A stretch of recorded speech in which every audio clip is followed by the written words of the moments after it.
So I am breaking one of my rules because I'm showing my finished garment in the intro instead of at the end of the video. But I can't help it because this is absolutely my most favorite project to date. This dress is inspired by the Zimmermann mini linen style dresses that have been so prevalent over the last few years. And I'd actually tried to make one of these dresses about a year and a half ago. My partner and I had gone to Zimmermann, he bought me a beautiful dress, and when I took it home, again, I started to kind of deconstruct this in my mind and think it's not that hard to remake. So at the time I hadn't really sewed garments. They were still a little bit foreign to me, but I decided that I would alter a pattern from one of the big four companies and kind of add the quintessential elements that make a Zimmermann style dress so Zimmermann styled. So I wanted to add, balloon sleeves and a big hem and a mandarin collar. And I'd actually come across some dead stock Zimmermann fabric that I'd found online at Mood Fabrics, and I came up with this dress. Now, it was really great for a first attempt and for probably the first time that I've ever really made a dress, but it wasn't perfect. And I'd sewed a few projects from now until then, but a year and a half later, I'd finally decided that it was time to redo this dress and do it really well. This time it's a little bit different though, because I completely self-drafted this pattern, absolutely from scratch. And it took me a long time to finish this dress, but I just am so in love with the end result. I actually posted the final result on an Australian sewing group that I'm in on Facebook, and I had over 1,000 likes on that post. I was so excited.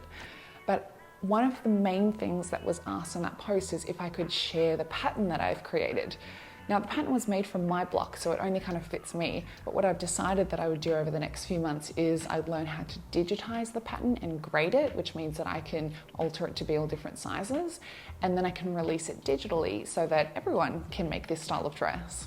Now, it does take a little bit of time to learn the skill of digitizing a pattern, but when I'm finished with it, I do want to film a dedicated tutorial on exactly how to follow the process of making this dress. So this video isn't really a tutorial.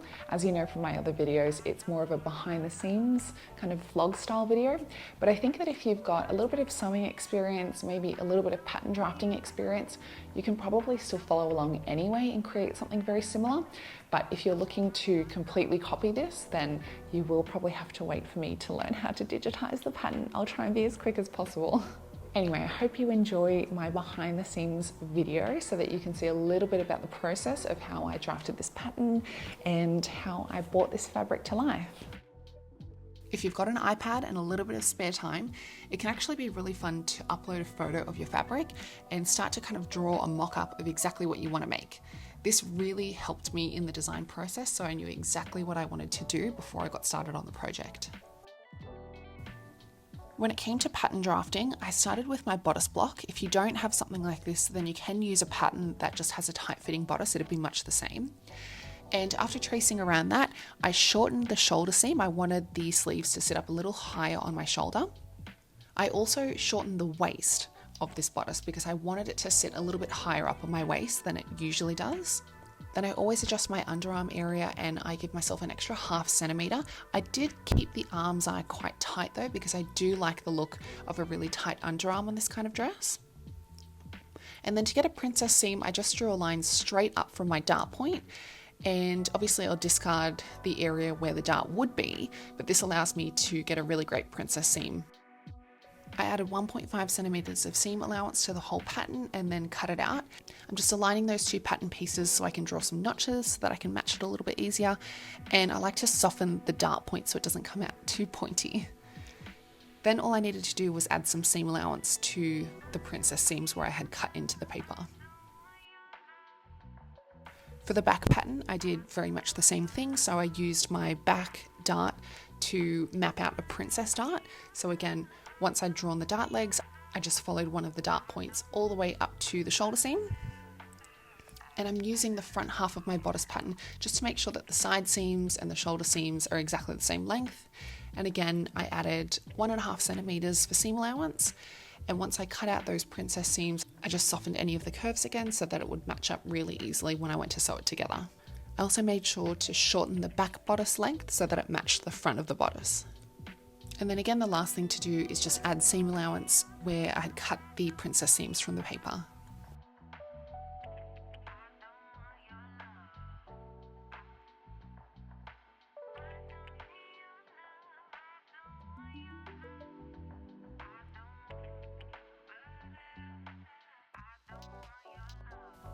So you should be left with 4 bodice pieces. We've got center front, side back, and center back. And of course I've given 1.5 centimeter seam allowance for the zip in the center back.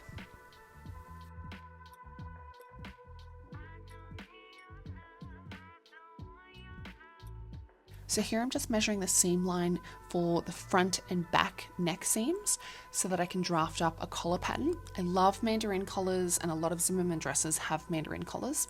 So essentially all I did was I drew a rectangle, which is the length of both of those distances. From memory, I think it was about 4 or 5 centimeters in thickness. And then I just curved the last third of the collar pattern upwards so that it kind of hugs the neck really tightly.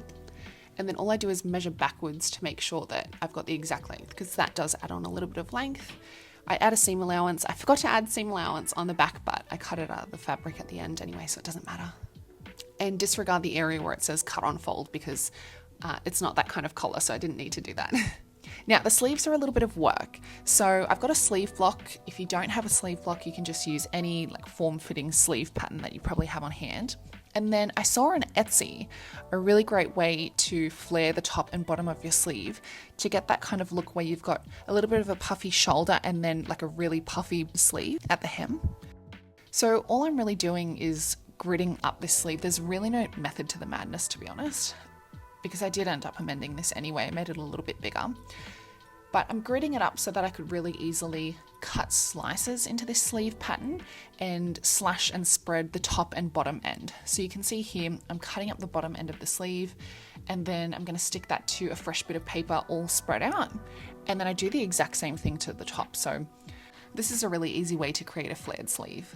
I did end up making this sleeve even bigger, and I will show you the amendments a little later on in the video. It just wasn't quite big enough.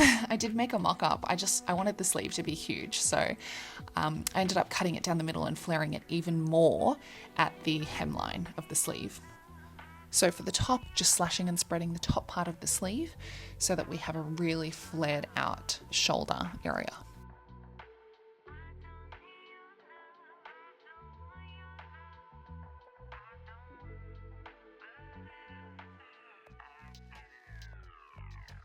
I love this fabric. So this is the Capri Vintage Floral Linen. I'll link it below. I can't remember the name, but it's beautiful. And as soon as I saw it, I thought that would be amazing on this style of dress. So I'm just pinning and cutting out the bodice pieces. You can see here I actually pin within the seam lines.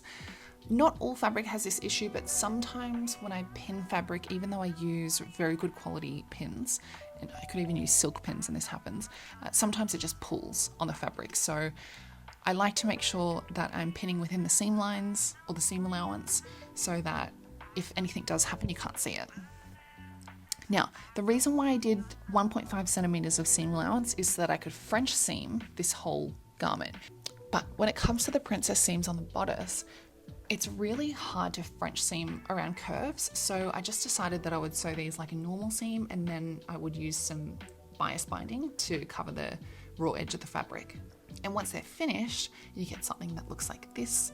Obviously on this side of the bodice, the seams aren't finished, but on this side here, I've very clearly finished them with bias binding, and it just makes it look a lot neater inside. Gives it a little bit more strength as well. So I just did bias binding on the front and back princess seams, but on the shoulder seams and the side seams, I just use French seams. And when they're both finished, it should look something like this. They will be in 2 separate parts. The dress stays as 2 separate sides for almost the entire project. It's just a little bit easier. You can actually see where I had a little bit of trouble here because I accidentally cut the neckline too high and had to try and amend it, but that's okay.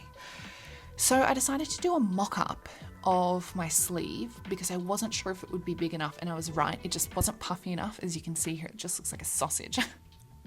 So as I mentioned, I actually slashed the pattern through the center and just flared it out at the hem where the wrist would be. I didn't actually amend anything else. I just slashed it through the middle and spread it like that. And I knew that that would be plenty. So I went ahead and cut it out of my linen. And for the sleeve, of course, I used French seams. So again, putting my wrong sides of the fabric together, I sewed a 0.5 centimeter seam allowance, and then I pressed it in the opposite direction and sewed a 1 centimeter seam allowance. And I don't trim the first seam. I'm too lazy. So when it comes to hemming something like this style of sleeve, it's essentially like hemming a circle skirt, which means that you're essentially trying to fold more fabric into a smaller area, which is really hard. So the trick that I use is I sew a 1/2 centimeter basting stitch, and that allows me to really easily press the edge of the fabric in on itself, and it's a little bit smoother looking. And then once I've done that first press, I can fold it again, and I probably folded it around 1 centimeter this time. I actually didn't measure, but it was enough so that I could fit some elastic in there. And I just made sure that when I sewed this second fold, that I sewed really close to the folded edge so I had a nice little casing for the elastic. And again, I've left a gap where I can insert the elastic. So I did the good old elastic with the safety pin trick. Works like a charm. And then of course I just sewed the little gap closed. Now for the shoulder, what I did is I marked about, from memory, it was 9 or 10 centimeters from the underarm seam on both sides. And I sewed a basting stitch between those 2 points all the way around the shoulder, and this will help you to gather the shoulder line. I used a really small amount of tulle. I've seen this in a few Zimmermann pieces where they'll put like a little bit of folded tulle in the shoulder area, and it just helps the sleeve to puff out and stand off the shoulder a little bit more. Very cheap but very smart little trick. So I've just sewed the end of that so it stays together. And then this is the first time using my piping, so it's certainly not easy to install piping when you're already working with a gathered shoulder and a shoulder seam in general.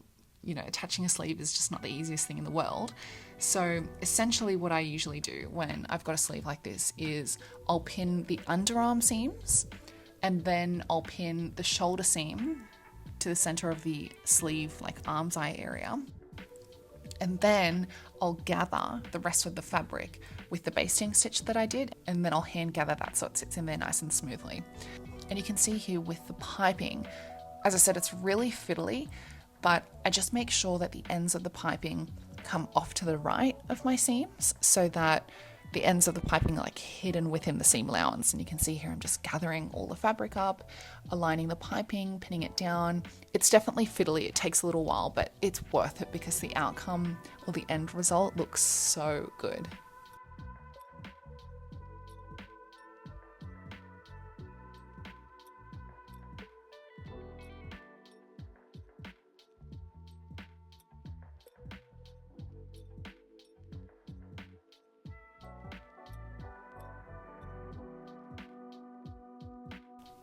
Now, when I get to the top of the shoulder seam, this is where I want to put my little bit of tulle in the shoulder. So I actually install it on the side that's closest to the actual sleeve fabric, and I install it facing inside the sleeve so that when it's all pressed and all turned the right way, that tulle actually pops out facing toward the sleeve. So you'll probably see a little bit of a better example in a second, but again, this helps to just give it a little bit more volume in the sleeve area, and it looks really good.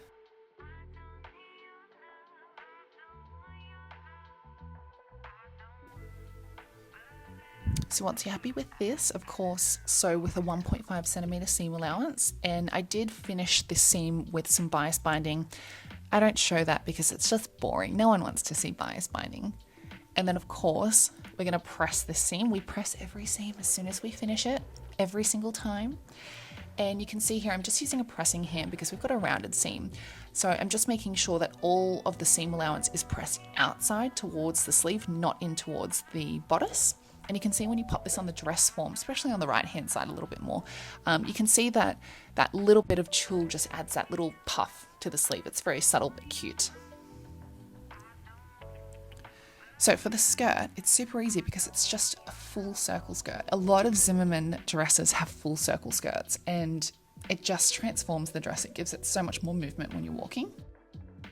But then what I've done on the waist radius, I've actually divided that by the measurements of my 4 panels on the bodice where they would attach to the skirt, and I've marked them out on the waist radius. And then I've just essentially worked out what percentage of that semicircle those measurements would be, and then divided the hemline of the circle skirt by the same percentage.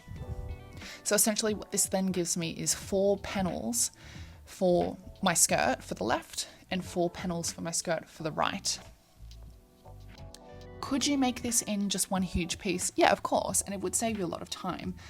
But when I look at my other Zimmermann dresses, they're all panelled, and I don't know, I just thought if I'm going to the effort to make a dress like this, then I might as well just do it correct, you know. But yeah, if you're time poor, just do it as a half circle skirt. It's so much easier. And then I'm just writing on these seam lines here where I need to add seam allowance, because of course I'm just cutting straight into the paper, so I haven't really taken into consideration that I need a little bit of seam allowance there. So I'm not going to bother adding more paper to this. I'm just going to cut with a little bit more distance when I get to the fabric.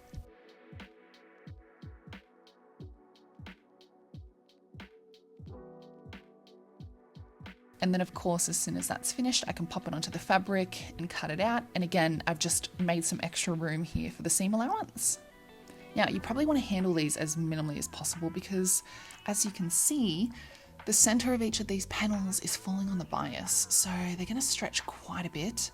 The reason why I chose not to put the centers of the skirt on the straight grain and have them on the bias is that I would much rather not have both seam lines of each panel of the skirt stretching as I sew it. So for me, it's just easier, but you can do as you like. I also was running out of fabric, so I didn't have much of a choice. And then of course, we're just going to French seam these together. As you can imagine, you're just matching the seams, making sure that you've got everything aligned in the correct orientation. So center front to side front pieces, side front to side back, and then side back to center back. So again, 0.5 centimeter seam allowance, press it open, and then a 1 centimeter seam allowance and press it open again. And I still have this circle skirt split in half. So this is half of the skirt with one half of the bodice. And I'm just matching these up to attach them. So I actually match them at the seam lines of the bodice and the skirt, makes it really easy. And again, you just want to make sure that you've got the right side of the skirt for the right side of the bodice and left side for the left side. You don't want to be accidentally mixing these up because they won't align properly. So I'm pinning these together, and then again, I just sew with a 1.5 centimeter seam allowance, and then I finish off this seam with bias tape again. Makes it look very clean, very professional inside. Now, one of my key tricks when I'm sewing any dresses or any skirts is that I let it hang like as long as possible, because part of the skirt is always going to be on the bias. It stretches like crazy. And then I go in and I measure every single part of the skirt and I trim it. Now the skirt is still split in two at this point. And you can see here, I did forget to film it, but I actually made what I call like a modesty panel. So it's essentially a rectangle with one side completely open because it's going to be covered. And this is really great to install essentially from like just above the waist seam all the way down to the hem of the skirt. It means that when the skirt's all buttoned up, if there's any gaps, strangers on the street won't see anything that they shouldn't be seeing for free. So what I actually did is I used bias tape on the center front seams, and I'll show you how I finished this off. It looks great. It's the exact same way that I've seen it done on the Zimmermann dresses. And when I got to the part where I wanted to install my little modesty panel, I just sandwiched that between my real fabric and my bias tape.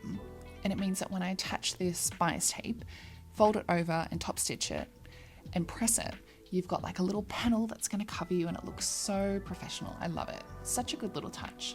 So I'm just demoing how it's going to look here when it's finished. So this is an example of it finished. So once I'd sewed on that bias tape, I folded it in on itself. You can see here, folded it into the wrong side of the fabric, and then I just top stitched it down, and that means that the bias tape stays in place and it looks really neat. Now on the other side, I did the same thing, but this side is going to have button loops. So what I actually did is I attached the piping directly to the bias tape. It just makes it so much easier. And then I've pinned the bias tape in place, but I have to actually install my little button loops before I sew it down. So I forgot to film the button loops, I know. But for the button loops, I just cut out really thin 2 centimeter wide strips of fabric, and I folded it like essentially the same way that you would bias tape, to be honest. There's no raw edges showing. Then I cut them into 2-inch long strips, and you can see here, this is before the bias tape has been folded to the wrong side of the fabric. I'm essentially just installing the button loops. I can only do it a few at a time, and I just pin both sides of the loop. And you can see once we sew down really close to that piping and then top stitch it towards the wrong side of the fabric, the little button loops pop out exactly like that. So it looks really cute. So here I'm just using my little narrow presser foot. I use this every time I have to work with piping, and I'm sewing as close as I can to the piping, and that's just catching those button loops. And then the same as the other side, once I'm finished, I fold that bias binding to the wrong side of the bodice and I top stitch it down. And that again keeps it in place, and it lets the button loops pop out exactly like this. And I did 35, I think 35. Now for the collar, I just use a little bit of interfacing to keep this nice and strong, because with a mandarin collar we need it to have a little bit more thickness so that it can actually sit up on the neck. So I attach that as you would any other interfacing, and then I'm pinning the right sides of the collar together. But before I pin the seams, I'm just adding in my piping. Again, it's really fiddly, but just take it slow. It doesn't need to be pinned perfectly, because a lot of the time I just roughly pin it in place and then I adjust it when I've actually got it on the machine like this. When it comes to the corners, you just want to take it as slow as possible so that you don't accidentally catch the piping. So you can see here, once I get to the corner, I just pop the needle down, I lift the presser foot, and then I'm just maneuvering that piping so I can align it with the next seam. I guess, you know, the most time-intensive projects look the best, don't they? And then you can see here, when you fold it the right way out, it looks so cute because you've got the piping all along the edge of the collar. I just think trims make things look more professional. Anyway, I decided that this would be a really good time to install my label. So I've just sewed that onto the inside of one side of my collar. And then I'm installing the collar like you would any collar, but again, you know, pin it in place very roughly and then come back and pin it properly along the seam lines with your piping. If you don't use piping for this project or any other trim, your life is just 10 times easier. But again, you know, go hard or go home, right? So I'm essentially just maneuvering this and wiggling it around until it sits in the right spot. And then I'm sewing that down. Now, when you flip the collar right sides out, it's a good idea to press in that seam allowance. And then what I'm doing is the stitch in the ditch method to sew down the other side of that collar. So I'm stitching right where the piping is. You shouldn't be able to see it, but you probably saw that I actually left a few inches of a gap at the start of the collar, and that's so that I can install the zip and it's going to hide itself under that collar. So I understand I'm out of frame here, but essentially what I did is when I installed my invisible zip, I had that collar turned with the right sides together, so essentially it's turned inside out, and I've sewn the invisible zipper inside that collar so that when I flip it out of the zipper, the top of the zipper goes all the way up to the collar. But then what I also want to do before I hand stitch that is just use some bias tape to cover the edge of the zipper and the raw edge of that center back seam, which I didn't film, very boring, but if you do that before hand stitching the collar closed, it means that, again, your bias binding is hidden in the collar, which just looks so much better. So one of the final steps, because it's not the final step, is the facing for the hem of the skirts. So I forgot to film it, but I did install some horsehair braid, and that just allows the skirt to be like more flouncy and bouncy. What I actually did is I measured the thickness of the horsehair braid and I added 1.5 centimeters to the top and bottom and cut that from my circle skirt pieces. And then I could cut that from the fabric and use that as facing. So I attached all those pieces together on the side seams just as I did with the actual circle skirt. And then before I attached it to the hem of the skirt, I attached some more piping to it. It does make your life easier to attach the piping before doing anything else. And then again, I forgot to film it, but I essentially attached the facing pieces to the hem of the circle skirt and then folded it up into the wrong side of the skirt, and then I just hand stitched it closed. Here you can see a little bit of a glimpse of the hem of that skirt, so you can see how the piping just pops out there. Now, another thing that I forgot to film is the belt. With the belt, I actually use a product that is for curtains. I believe it's something that you attach to the bottom of curtains to make them look firmer on the ends, but it's a really great trick to use that to make a belt. So all I did is measure out the width that I wanted, which was just 1/2 centimeter or 1 centimeter thinner than my belt buckle that I had thrifted to use for this project. And I just cut out and folded 2 strips of fabric. Essentially all I could really do when I'm making a belt is top stitch the fabric straight on top. So maybe I'll make a separate tutorial for how I made the belt. I think it looks all right when it's finished. You can see on the underside there's 2 rows of stitching, but the way that I do it means that the front of the belt only has 1 row of stitching, so I don't really care what the inside of the belt looks like because no one sees that. And then I have a kit that I use from Birch to create little metal button loops, and this just makes it look so cute.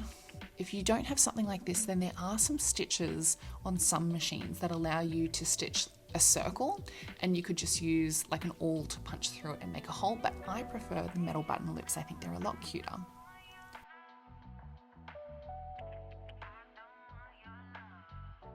So I hope you enjoyed watching my behind the scenes video. This is the final outcome and I am just so in love with this dress. It is probably going to stay at the top of my favorites list for a very long time. I can't imagine that something overtakes this anytime in the next 12 months. I just love every element. I love the sleeves, I love the mandarin collar. Mine's being weighed down by a little microphone at the moment, but I love the matching belt. I love the hem with the horsehair braid that makes it pop out and look so flouncy. I love the mismatching buttons. Now, the buttons are something I did forget to chat about when I was filming. They're shank buttons, so I just hand sewed them on. But the buttons are actually partially thrifted. So half of them are actually from the Sewing Basket, which is a store in Sydney that I visit a little bit too often, I think. But they actually stock secondhand and donated, sewing bits and pieces, fabric, buttons. One handy thing is they have so many metal buttons and they're only in packs of like 2 or 3 or 5 or maybe 4. And it means that if you're buying little packs of buttons, it doesn't matter that you can't get a full set because you can mix and match them with a project like this. I think I got the belt buckle from there as well. And then the other half of the buttons were actually purchased from the Button Bar, which is a store in Adelaide that I've been to a few times. Amazing button range, incredible. But the kind of idea is that you don't have to buy a full set of buttons from one supplier. You can get a few here, a few there, put them together and they look great. I think the most complimented part of the dress is actually the mismatched buttons, so it's definitely a really cute element. Now, when I recreate a garment, the whole idea isn't always to save money, but most of the time I do. These dresses usually retail for anywhere between $700 to $1,000, bearing in mind that they're made by absolute professionals. But the fact that I could recreate it for around the $200 mark is just an absolute win for me. So I really hope that you enjoyed watching my behind the scenes process. As I mentioned, I will have a proper tutorial coming out on how to make this dress, but I do just have to digitize the pattern first and work out all of that. So it's going to take a little bit of time, but when that happens, I'll be really excited to see how other people use the pattern that I've drafted.